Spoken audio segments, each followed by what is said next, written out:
Okay, punta tayo sa Solis Application Cloud. Login natin. Agree. Nandito tayo ngayon sa mga plant. Lagyan natin yung plant natin. Sample, Arthur. So, ito yung kanyang data. Punta tayo ngayon dito sa device. Select natin yung ating device. Ayan. Punta tayo dito sa right mouse, yung tatlong dot. Dito yung ating control inverter. Ayan, nakapasok na tayo. Punta tayo dito ngayon sa work mode. Naka self use mode tayo. Punta tayo dyan. Ayan, i-read natin yung current value para ma-read niya yung current status ng ating inverter. So as of now, naka-disable yung time of switch. Ini-enable natin yan para in case of emergency or during may bagyo, typhoon, or may schedule na maintenance, gusto natin i-charge yung ating battery para pag nagka-brown out ay may kuryente tayo. I-charge natin sa AC or sa Meralco or utility. Ito natin. Enable natin yung time of use switch. Okay, enable natin. Okay. Save natin. So, mapapansin nyo, nag-enable na time of switch. Lumabas ngayon yung ating charge and discharge na option. So, punta tayo sa charge and discharge. Ayan. So, ito yung ating time of use. Ito yung current na pwede natin i-charge sa AC.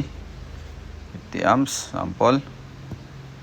So, punta tayo dito sa change charge time slot 1. So, ito na yung oras. Kung anong oras natin gustong i-charge. So, start niya is, kunwari, oras umaga. Ayan. Tapos matatapos siya 12.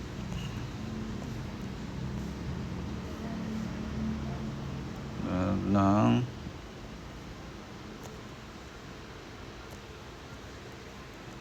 ngali 9 to 12. Okay natin. Ayan, nag-effect na yung charge time natin. And then yung discharge time slot, so mas maganda naka 00 yan. Dahil dito sa range na to, yung charge time slot 9 to 12, pag wala na dyan sa cover na dyan sa charge, meaning is babalik na siya doon sa default na self-use mode. Magdi-discharge na ulit siya. Ayan, i-save natin dito. Ayan.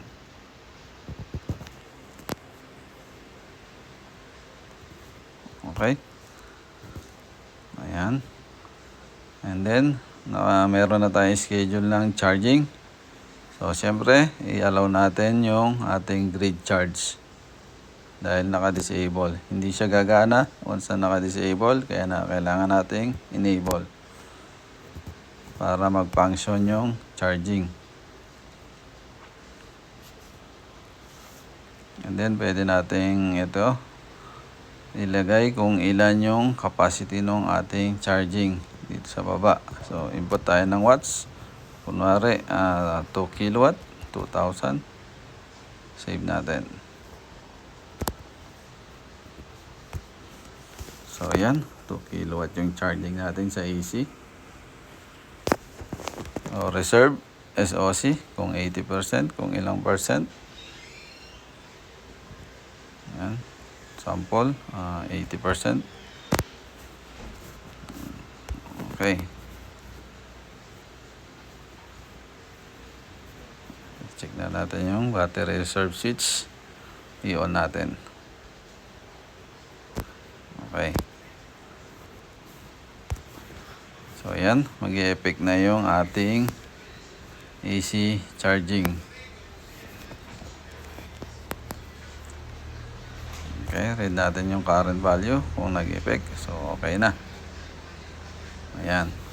Yan yung procedure kung gusto nating mag-grid charge.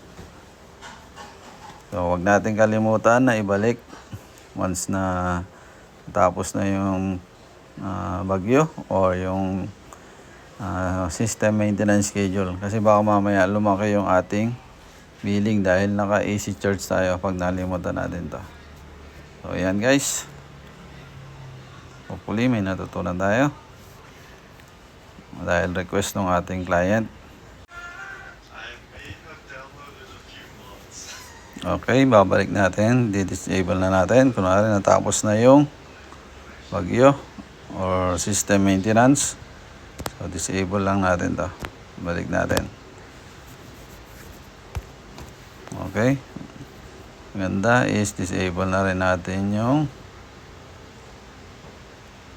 grid charge para sure tayo.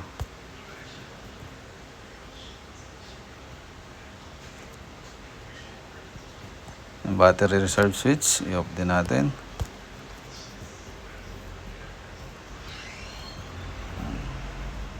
And then yung reserve SOC, ibaba natin to.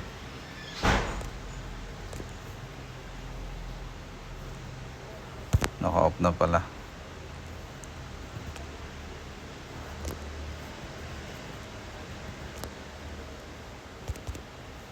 Ayan sa 20%. Okay. Save natin. Okay.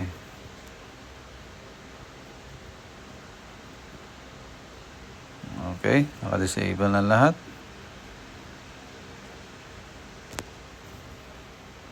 Read current value natin.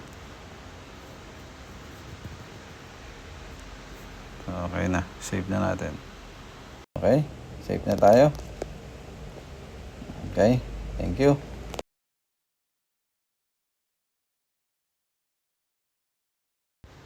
Okay, punta tayo sa Solis Application Cloud. Login natin. Agree. Okay, punta tayo sa service. Local operation.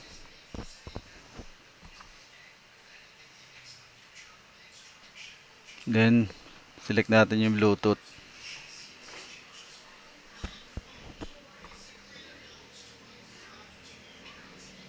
Ayan, search natin yung device. I-click natin yung inverter.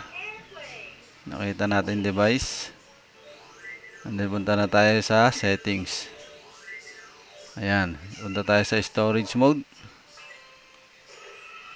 Then, allow natin yung grid charge. And then, magkakaroon na ng time of use o time of switch. Ayan. Katulad din nung sa kanina, set na natin yung oras na i-charge natin yung ating battery sa grid.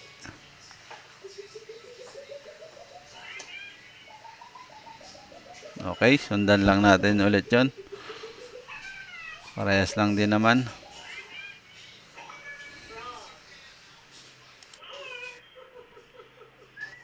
Okay. Kung anong oras yung gusto natin. Sample, 9 to 12. Pwede nyo baguhin yan, depende sa inyo kung anong oras.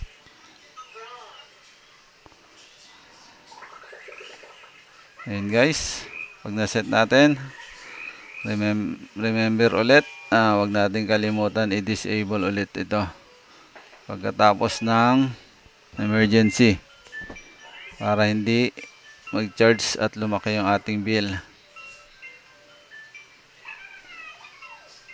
Ayan mga ka-solar, hopefully may natutunan tayo. See you again sa susunod na mga videos. Thank you very much mga ka-solar.